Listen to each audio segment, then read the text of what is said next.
Goodall, FightHype.com. I'm here with Dion Primetime Jones. First and foremost, man, it's like primetime like Dion, as like Deion Sanders, or you got your own meaning? It's kind of like Deion Sanders. I looked up to him as a little kid, so got the same name, so I roll with it.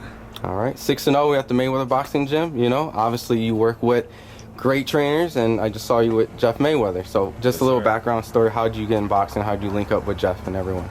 It's a long story, but a short story, I would say I started off as a wrestling coach.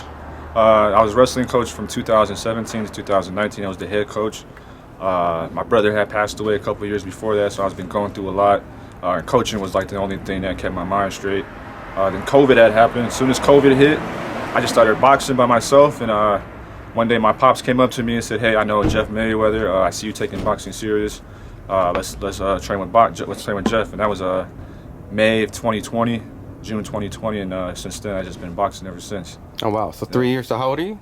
25 right now. Okay. Started at 23. So just, you know, with that, you're thinking about going Started on at 22. 22? Yeah. So we strictly boxing, we're not going to MMA, right? That was the goal. I was to go MMA, but then I just hate MMA. I hate the training, and then when I do boxing training, I love every part about it. So you gotta do what you love. So what weight class do you compete at? You said what? What weight class do you compete at the moment? I'm at the 140 weight, super lightweight. Okay, all right. Yeah. Obviously, you know, there was a big fight over the weekend with Devin and Regis. Just curious, did you get a chance to watch it? And just I watched some highlights. I usually go back and watch study film after the fight's over, but I haven't got to see that fight yet. Were you surprised just the outcome of just hearing that? Or? I was a little bit surprised that Devin dominated the way he did.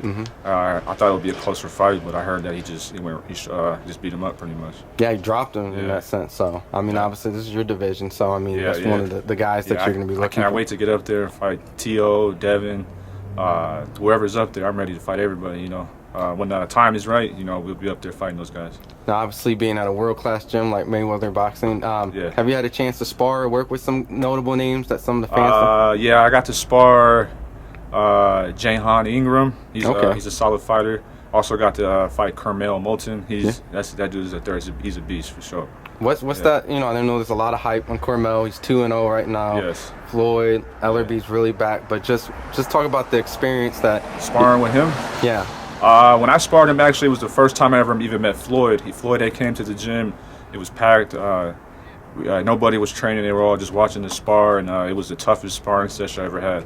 Really? Usually, most guys, every guy I've ever sparred with, I feel like I walk away with a win. That was the only guy I ever sparred that was like, damn, like I need to work on some things and do something to get better, you know. I mean, obviously you're a bigger guy in the sense of Curmel, but it's just about the same size. Really? I look bigger, but we're about the same size. But you know, you compete at 140 in a sense. Yeah. So you know, with that, is it just more of just the experience in that case with Curmel? That's able it was experience. There's a lot of coaching in this corner, and also Floyd was in this corner. I think Floyd really got in my head. That was the first time I ever even met the guy. He was talking a lot of shit to me. He was like getting in my head. He was holding my shirt as I was sparring. So I was like letting him get in my head. I was not fighting on my game, and I knew I needed to work on a lot of stuff to get back in there with him. Did Floyd know that you were working with his, you know, essentially? I think so. I think he see me in the gym one day working with his uncle. I think he does. Yeah. So was Jeff in the corner with you? Jeff And so Floyd was in the corner and Jeff was in the corner. Yeah. He was going at it like a. Nah, Jeff doesn't say anything. Jeff is real quiet. He doesn't say anything at all until you get to the corner. But yeah, that was it. It was a tough spar session. You know, from that point, you know, obviously the conversation in that ring was, all right, you know, he's going to train Curmel to come after you. But what was the conversation you had afterwards? Did you get to talk to Floyd? And just... Floyd, he came up to me afterwards because we did 6 rounds. After the 6 rounds was over, I was hella pissed off. I was frustrated. I never sparred like that. So as soon as the round was over, I went directly to the bag and started hitting the bag, training. And everybody was still kind of like surprised at what just happened. I was hitting the bag, and then Floyd came over and was like, "Yo, you're gonna be a solid fighter. You're gonna be a good ass fighter." So, and why were they surprised? It was just because you just kind of. Because I went straight to the bag. I thought they thought maybe I was gonna take pictures and stuff and do all that stuff. I don't know why they were surprised, but they were all. I went to hit the bag before the next round even started. Like usually I don't even do that, but I was like, yo, I got things to work on and get better on. You know, and the fact that, you know, Curmel is, I think, like an 18-time national champion in that boxing, and you started boxing within 3 years. Yeah. You know, what was some things that you felt that you did well with a guy that much caliber? I say I had a good jab. I see the first round, I won the first round. Second round, he started to come back, and then after that, he started figuring me out. But like again, I wasn't fighting like myself. I was letting Floyd get into my head. My key boxing style is to move around and be awkward. And Floyd was like, he was telling me to stop moving. He's like, stop moving, stop moving. So I stopped moving. Oh, so he was telling you, like, talking trash? He was talking a lot of trash, man. Like, he was like, yeah, stop moving. Stand around here and fight him. Stand around here and fight him. And, of course, I'm going to try to, like, show him, like, what's up? I can stand around here and fight. But that's not my style. I never stand and fight. I'm a wrestler first, so I use a lot of my movement, my awkward stance, switch stances and stuff. So, you know, I learned a lot in that day, and just kept getting better after that. So you said you switch stance. So you're a switch hitter, essentially, would you say? Yeah, I switch a lot. Sometimes I feel like I fight better southpaw. I'm naturally an orthodox. It just depends on the fighter. So you watch a little Crawford and Boots too, because they're obviously similar in the whole switch stance as well? Yeah, I watch a lot of Terrence Crawford. I switch a little differently though, than the way he does it, but at the end of the day, I do switch a lot. What's going on? What's going on? You know, and just kind of, you know, learning a little bit more about yourself and things like that.